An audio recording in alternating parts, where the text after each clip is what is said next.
시청자 여러분 안녕하십니까? 뉴스데스크 제주입니다. 추석 연휴를 앞두고 지난 주말부터 관광 행렬이 시작됐죠. 공항만에서 벌써부터 발열 증상이 있는 입도객이 잇따라 확인되면서 추석 특별 방역 대책이 시험대에 올랐습니다. 김찬영 기자입니다.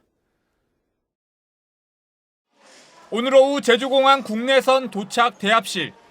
양쪽 이용해서 한줄입니다. 마스크는 코 위로 잘 올려주십시오. 발열 감시 카메라를 지나자 37.5도가 넘는 사람들이 줄줄이 발견됩니다. 취재진이 촬영을 하는 1시간 동안 발열 증상이 확인된 입도객만 10여 명. 다행히 2차 검사에서 모두 정상 체온으로 확인됐지만 검사를 거부하는 사람들도 있어 방역 당국만 애를 먹고 있습니다. 좀 욕하고 가시는 분들이 있으셔가지고 그럴 때는 좀 난감해가지고요. 어떤 이유 때문에? 이제 제기는 싫은데 왜 나만 잡느냐고. 제주도가 추석 연휴를 앞둔 지난 주말 방역 특별 행정 조치를 시행한 이후 공항만에서 발견된 고열 증상자만 30여 명. 재검사까지 거쳐 체온이 37.5도 이상으로 확인된 5명은 코로나19 검사를 받았습니다.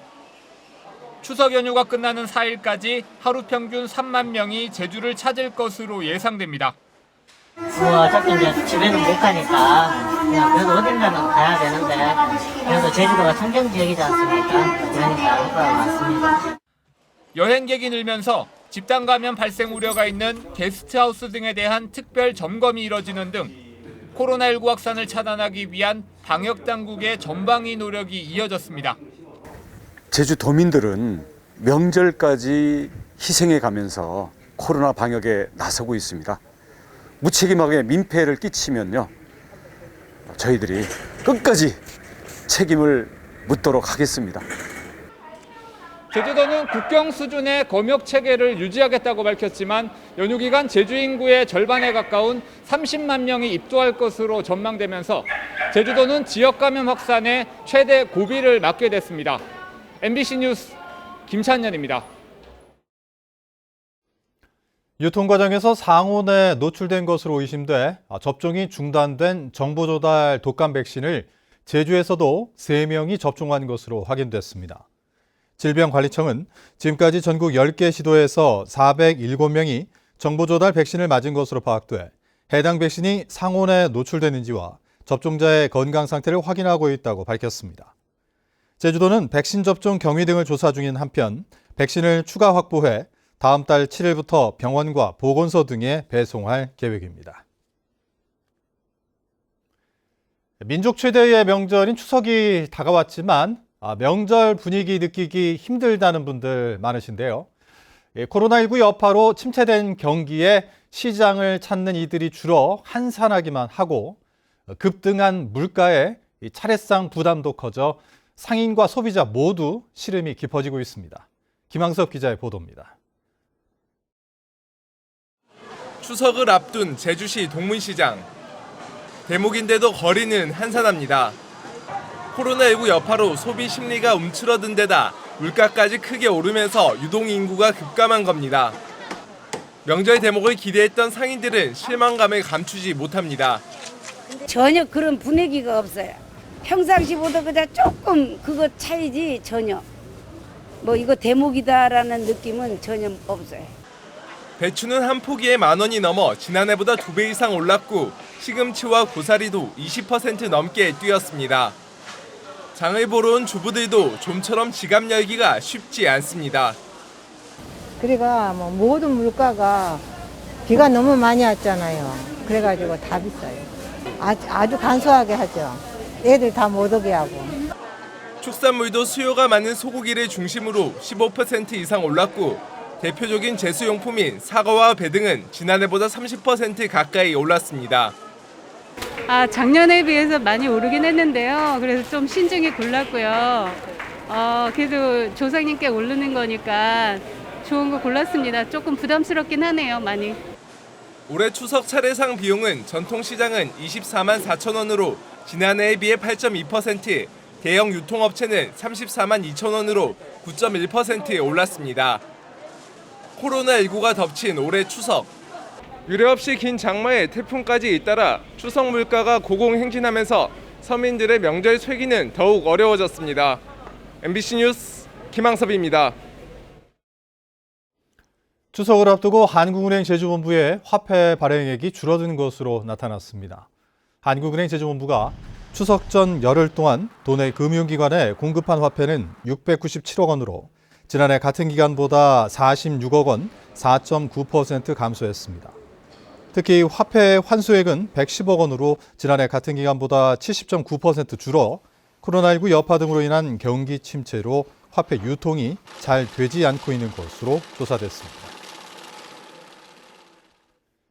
월대천 수위가 크게 줄면서 원인을 두고 주민과 행정이 충돌하고 있습니다. 주민들은 인근에 들어선 장애인 스포츠센터가 물길을 막은 것이라고 주장하는 반면에 제주도는 강우량 감소가 원인이라는 입장입니다. 박성동 기자입니다. 하천 바닥이 훤히 보일 만큼 수심이 얕아진 월대천 나라소. 여름이면 동네 아이들이 다이빙을 할 만큼 수심이 깊던 곳이지만 2015년 인근에 공사가 시작된 이후 수량이 급감했다는 게 주민들 주장입니다. 월대천에서 100m가량 떨어진 곳에 지어진 장애인 체육센터입니다. 하천 수위보다 낮은 지하 3층 깊이까지 터파기 공사가 이뤄지면서 수맥이 막혔다고 주민들은 주장합니다. 터파기 중 지하수가 솟아나자 차수벽을 설치했고 이를 철거하지 않은 채 토사를 메웠다는 겁니다. 지금 장애인 체육관 지으면서 터파기 2층, 3층이야 2층이야 공사하면서 그 맥을 여기에 흐르는 맥을 건드려 버리니까 하루아침에 4,500톤 물량이 저기서 빠져버린 거예요. 그러니까 이 물이 갑자기 건천이 된 거라 그냥 몇 시간 내로. 주민들은 하천 수량이 줄면서 월대천에 서식하던 은어와 장어도 자취를 감췄다며 제주도는 외도 취수원에서 나오는 물의 절반을 월대천으로 흘려보내라고 요구했습니다.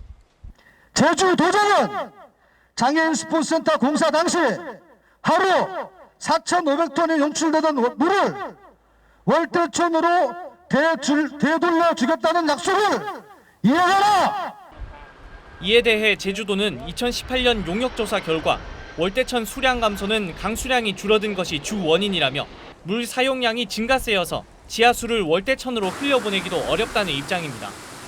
물길을 막았던 애도 돌아서 월대천으로 다 가는 거고 전체적인 수량은 이제 뭐 똑같은 거죠. 이제 1, 2년 차수하는 효과밖에 없는 거라고 하는데. 하지만 최근 연간 강우량은 용역 실시 전보다 늘었는데도 수위는 낮아지지 않는 상황. 주민들은 제주도가 실질적인 대책을 마련할 때까지 집회를 이어가고 장애인센터 사업 부지를 원상복구하도록 행정소송까지도 검토하겠다고 밝혔습니다. MBC 뉴스 박성동입니다. 제주 지역 자연재난 피해액이 최근 5년 동안 300억 원이 넘는 것으로 나타났습니다. 국회 행정안전위원회 양기대 의원에 따르면 지난 2015년부터 5년 동안 제주의 자연재난 재산 피해 액수는 304억 5천만 원으로 집계됐습니다. 특히 태풍 곰파스와 차바가 제주에 영향을 준 2015년 피해액이 255억 원으로 전체의 83%를 차지했습니다. 최근 전기자동차 보급이 증가하면서 이 전기차 운전자들이 크게 늘고 있는데요. 그런데 전기차 화재가 잇따르면서 안전성 논란도 이어지고 있습니다. 이소영 기자입니다. 차량이 온통 연기로 뒤덮였습니다. 소방대원들이 진화에 나섰지만 연기가 쉴 새 없이 솟구칩니다. 화재가 난 차량은 지난해 출고된 전기차인데요. 배터리가 설치된 차량 하부를 태우고 20분 만에 꺼졌습니다. 주민들은 아파트 단지의 완속 충전기에 차량이 연결된 상태에서 불이 났다고 진술했는데 국립과학수사연구원이 화재 원인 조사에 착수했습니다. 전력이 공급이 되면서 그 하체 밑으로 계속 스파크가 일어나면서 그냥 뒷좌석도 불꽃이 튀고 앞좌석도 불꽃이 튀고 연기가 뭐 말도 없이. 지난 2018년 출시된 코나 전기차에 지금까지 전국적으로 불이 난 것만 11대. 청와대 국민청원 홈페이지에는 화재 원인 규명을 요구하는 청원까지 등장했습니다. 전기차에서 이렇게 화재가 발생했다 그러니까 좀 불안하죠. 혹시나 저 차도 좀 화재가 나지 않을까 해서 좀 불안하긴 하는데 빨리 그런 원인도 좀 파악을 해서. 제조사 측은 사용상 문제나 고객 과실 등 아직 화재 원인을 특정할 수 없는 상황이라며 각각의 화재 건에 대해 조사 중이라고 밝혔습니다. 전문가들은 정부와 제조사가 화재 원인을 철저히 조사하고 운전자들도 화재 대응 매뉴얼을 익히는 등 주의가 필요하다고 조언합니다. 충전량 자체를 한 3분의 2 정도만 충전하시고 또 평상시에 비해서 냄새라든지 소리라든지 이런 것들을 좀 면밀히 살펴보는 것도 소비자가 할 수 있는 최소한의 방법이 아닌가 이렇게 보고 있습니다. 국내에 보급된 전기차는 11만여 대. 2017년과 18년 해마다 10대가 넘는 전기차에 불이 났고 지난해에는 22대의 화재가 발생했습니다. MBC 뉴스 이소연입니다. 21대 총선 당시 공직선거법상 허위사실 공표 혐의로 고발된 더불어민주당 송재호 의원이 오늘 검찰에 소환됐습니다. 제주지방검찰청은 송재호 의원을 상대로 문재인 대통령의 4.3 추념식 참석과 특별법 개정 약속이 자신의 요청에 따른 것이라는 발언과 국가균형발전위원장 당시 무보수로 일했다는 발언을 하게 된 경위를 조사한 것으로 알려졌습니다. 21대 총선과 관련해 제주 지역 현역 의원이 검찰에 소환된 것은 이번이 처음으로 오영훈 의원과 위성곤 의원은 모두 무혐의 처분을 받았습니다. 서귀포경찰서는 지난 9일 술에 취한 채 길 가던 고등학생들을 폭행하고 출동한 여경을 물어뜯었다 체포된 서귀포 해양경찰서 소속 46살 김모 경위를 폭행과 상해, 공무집행 방해 혐의로 기소해야 된다는 의견으로 검찰에 송치했습니다. 해경은 김 경위를 직위 해제하고 감찰을 진행 중인데 검찰 수사 결과가 나오면 징계할 것으로 알려졌습니다. 원산지를 속이거나 비상품 감귤을 유통시킨 업자들이 잇따라 적발됐습니다. 제주도 자치경찰단은 제주시 삼양동과 도련동 등에서 사들인 감귤 3.3톤을 서귀포 감귤이라고 속여 반출하려던 서귀포 시내 미등록 선과장을 적발해 원산지 거짓 표시 위반 혐의로 입건했습니다. 또 크기와 당도가 품질 기준에 맞지 않은 감귤 1톤을 유통시킨 업자와 품질 검사를 받지 않은 풋귤 2.2톤을 다른 지방으로 보내려던 업자를 제주항에서 붙잡아 조사하고 있습니다. 제주 지역 코로나19 확진자 3명이 퇴원했습니다. 제주도는 친정아버지를 만나기 위해 지난 5일부터 4박 5일 동안 수도권에 다녀온 A씨와 두 자녀, 53번째와 54번째, 55번째 확진자 3명이 치료 14일 만인 오늘 오후 퇴원했다고 밝혔습니다. 제주 지역에서 입원 치료 중인 확진자는 3명으로 줄었습니다. 민주노총 공공운수노조는 제주도청 앞에서 기자회견을 열고 공공부문 비정규직에 대한 명절 차별을 철폐하라고 요구했습니다. 이들은 비정규직의 절반 이상이 정규직의 20에서 40% 수준의 명절 상여금만 받고 있는 데다 충분한 인력이 배치되지 않아 명절에도 쉬지 못하고 일을 해야 하는 것은 명백한 기본권 침해이자 근로기준법 위반이라고 주장했습니다. 정의당 제주도당 위원장에 고은실 제주도의회 의원이 선출됐습니다. 정의당 제주도당은 지난 23일부터 26일까지 나흘 동안 진행된 당원 온라인 투표에서 고은실 후보가 투표에 참여한 당권자 315명 가운데 64.6%의 지지를 얻어 김점철 후보를 제치고 도당 위원장에 선출됐다고 밝혔습니다.